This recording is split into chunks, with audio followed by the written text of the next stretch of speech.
The V model. अगर आप waterfall model को जानते हैं तो वी मॉडल केवल उसका परिवर्तन है, केवल उसका एक तरीका है, प्रारूप है जो थोड़ा सा चेंज किया गया है।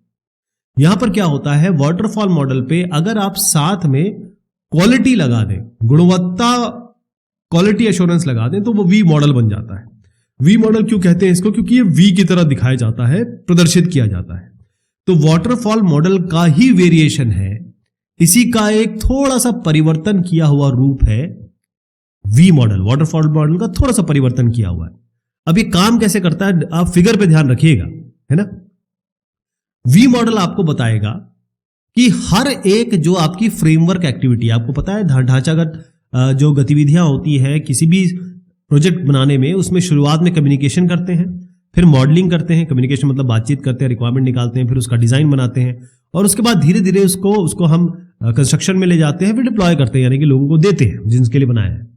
तो यहां पर क्या है कि इन सब के साथ क्वालिटी एश्योरेंस लगा दिया जाता है कि हर जगह पे आप गुणवत्ता एश्योरेंस का मतलब ये होता है कि आप आस्था दे रहे हैं, हाँ हम क्वालिटी इसमें एश्योर करेंगे।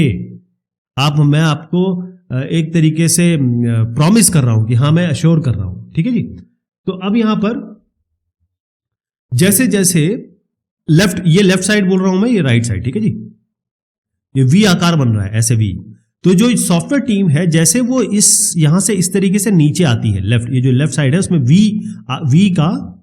इस वी के मैं लेफ्ट साइड की बात कर रहा हूं। जैसे वो नीचे आती है, जैसे प्रॉब्लम पता चल गई आपको, है ना, तो उसके हिसाब से आप रिक्वायरमेंट मॉडलिंग कर लेंगे कि भाई क्या क्या रिक्वायरमेंट चाहिए थी, ठीक।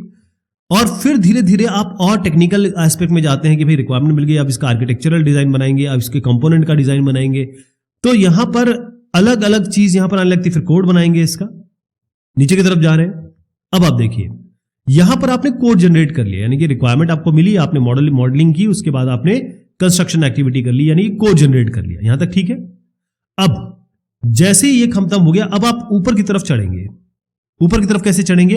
यहां पर आप ये जो एस्पेक्ट है, यहां से यहां तक, ये सारे क्वालिटी एश्योरेंस के एक्शन है, यानी गुणवत्ता के प्रति जो जो कार्य किए जा रहे हैं, क्वालिटी को मेंटेन करने के लिए, एश्योर करने के लिए वो काम किए जा रहे हैं, वैलिडेट करने के लिए हर एक मॉडल को, वो यहां पर किया जा रहा है। जब आप यहां जाएंगे, यानी कोड जनरेशन किया तो आपकी इसकी यूनिट टेस्टिंग होनी है। जब आप कंपोनेंट डिजाइन आपने किया तो इसकी इंटीग्रेशन टेस्टिंग होनी है। आर्किटेक्चर डिजाइन की भी इंटीग्रेशन टेस्टिंग होनी है।